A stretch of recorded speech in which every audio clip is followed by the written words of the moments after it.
turned out. Yeah, she turned. Hey. Hey, yo, what's good, you guys? Y'all already know who it is, man. It's Boomer with Polystar, and today we's getting into 5 reactions of innocent convicts set free. Feel me? So, yeah, man, let's get straight on into it, man. You know, people sometimes, to most of the time, get wrongfully sentenced for something they didn't do. Like, how it happens, I don't know, but I don't know. Like, let's find out. You feel me? But yeah, man. Make sure to leave a like below the video. Subscribe if you're new. Join up with the all-star gang up in this thing. Let's get straight on into it, man. Let's go. The Honduran immigrant was accused of killing 2 women. A man who was sentenced to die literally was on death row. So it's the case of this guy named Clemente Aguirre. And if I tell you this story, you'll say, you got to be making the up. It can't be true. 14 years, 4 months, and 19 days. I've been incarcerated. 10 years, 3 months of them in death row. On June 25th, 2004, in Altamonte, Florida, 24-year-old Clemente was indicted on charges of first-degree murder and burglary, a crime that he did not commit. From the start, Aguirre Harkin said he found the women dead, that he tried to help, and that's how their blood got on his clothes and his footprints. It was a gruesome crime that found his neighbors, 68-year-old Carol Barris and 47-year-old Cheryl Williams, stabbed to death. However, despite Clemente protesting his innocence, police decided he was the only possible suspect, and he was sentenced to death. In the 14 years on death row, Clemente never stopped trying to clear his name, and he wasn't wrong either. As it turns out, Samantha, Cheryl's daughter, prior to the murder, was diagnosed with intermittent explosive disorder. Within inches of the mother's body and in a bathroom where the state argued the killer cleaned up is the daughter's blood, a trail of the daughter's blood going to the bathroom, and then the mother's blood on the outside of the daughter's window. And there's in the doctor's notes, a few years before this happened, where she says to her mother, "I'm gonna kill you if I ever get out of here. I'll kill all of you." Then we find out that she has confessed all over town. We had people coming in all over the place, testifying, affidavits that she said, "I killed my mother and my grandmother, I'll do it to you."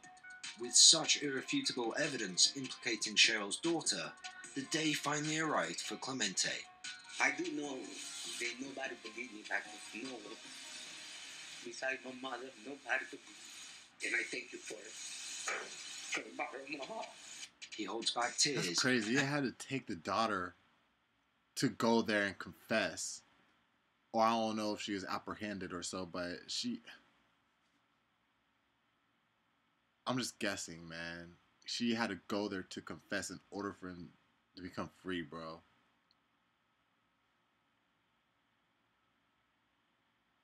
Like, were there even good detectives on the job of that police force? And immediately heads towards friends and family to celebrate. But today is a brighter day, a new day, and I got good hope for the future.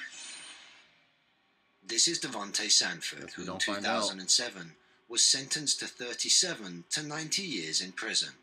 A horrific quadruple murder that he did not commit. He was only 14 years old at the time.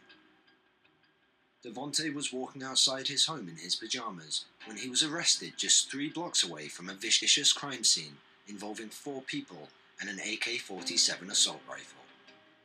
Devontae was taken to the local police station, where it turns out that the police coerced him into a false confession, with the use of leading questions and feeding him facts from the case. To make matters worse, his lawyer at the time didn't help by convincing him to enter a guilty plea. His current lawyer had this to say. In the course of their targeting him, they literally fabricated evidence and committed perjury in order to ensure that this young man that they could get a conviction. But just 3 weeks later, there was another twist in this tale. And that twist came in the form of hitman Vincent Smothers. Smothers was arrested for 12 murders, 4 of which turned out to be the case that Sanford was convicted for. The lack of action from the Justice Corps got the attention of the Northwestern Center of Wrongfully Convicted Youths, who pushed to reopen the case, which led to Devontae's freedom in 2016. It was a homecoming 9 years in the making. Interestingly enough, Devontae is thankful to one particular person for his freedom. Smothers. He protected me, not the cops. The cops took advantage of me.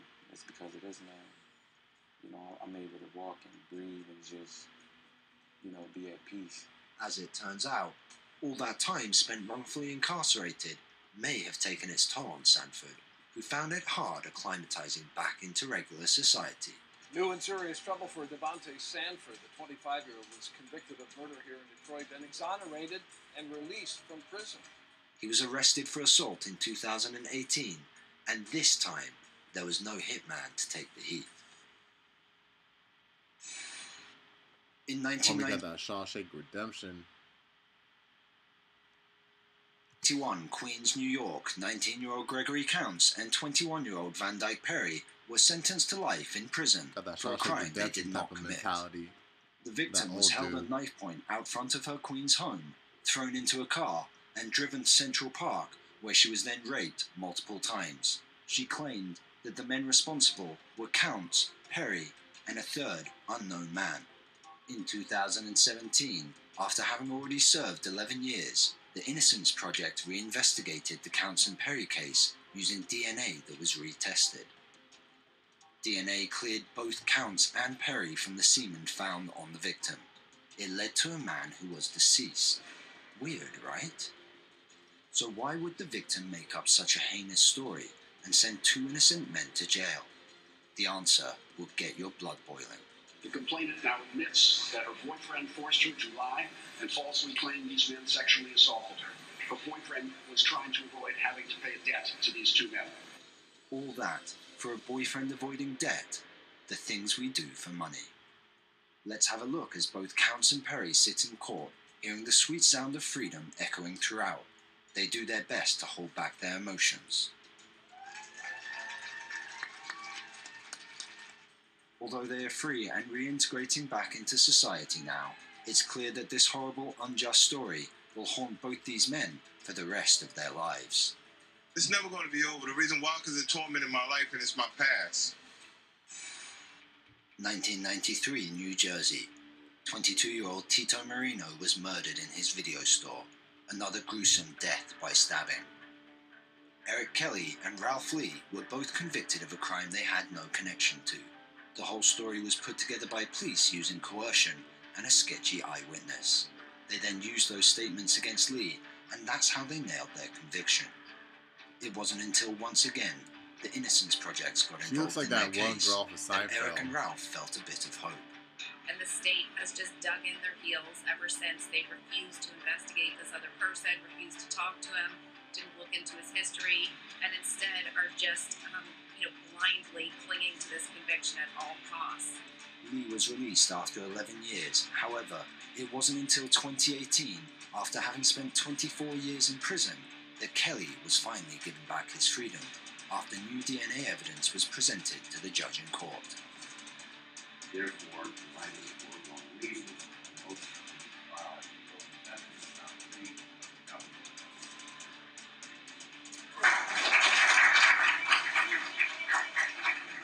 Interestingly enough, we find Judge Joseph Portelli in full Karen mode. Listen to me. Not a moment of justice, okay? Not something to celebrate or not celebrate.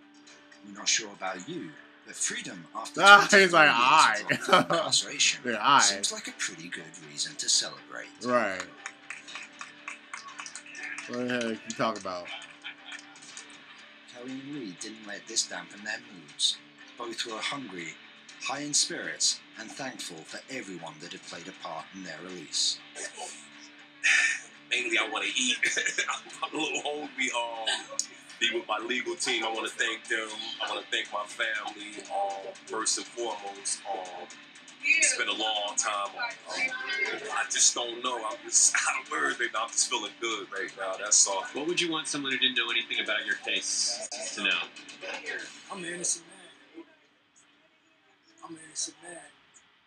All's well that ends well. For now. Right, in the case of People versus Juan Ignacio Catalan, is that your true name? This is Juan Catalan, the man saved by sitcom. An alibi caught on camera, but not in the way you think. On May 13th, 2003, 16-year-old Martha Puebla, a witness in a case of a gang slaying, was shot and killed in front of her home in Sun Valley, California.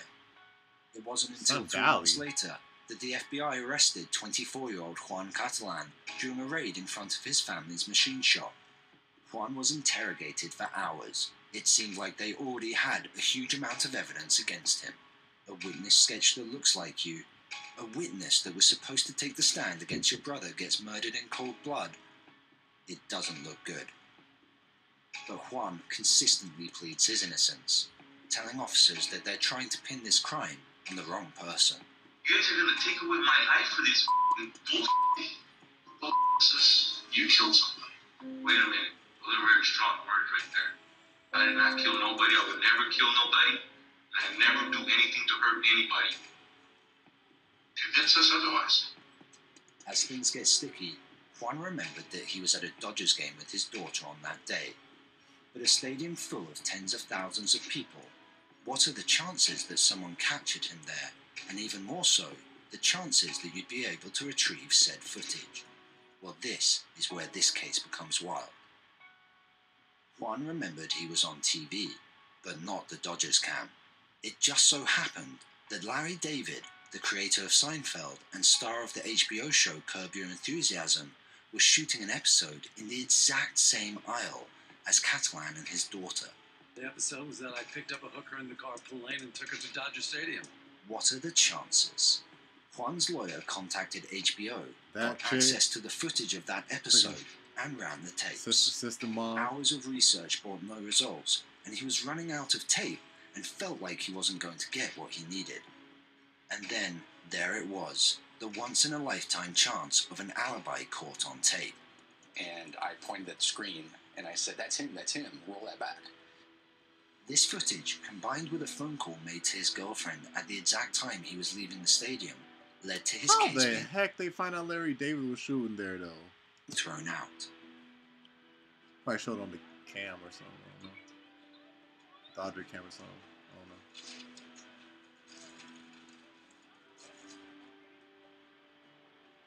Both detectives were found guilty of coercion and falsifying their reports. As for Juan, what can you say? Talk about being in the right place at the right time.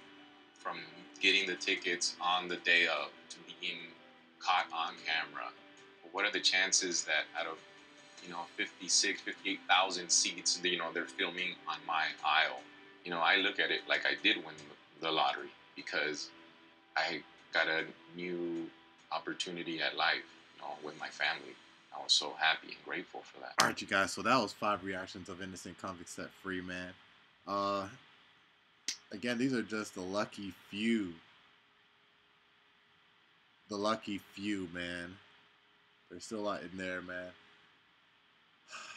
Get sticky, But y'all let me know your thoughts down in the comment section down below, man. Y'all know it's Boomer with Bali Star, man. Make sure to leave a like, explode the video, subscribe if you're new, join up with the All-Star gang up in this thing. And yeah, I'm gonna catch y'all in the next one. 100.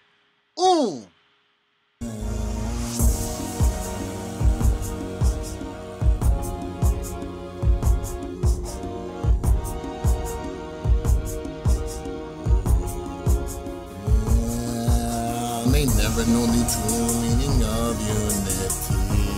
If you know too much, get wiped out.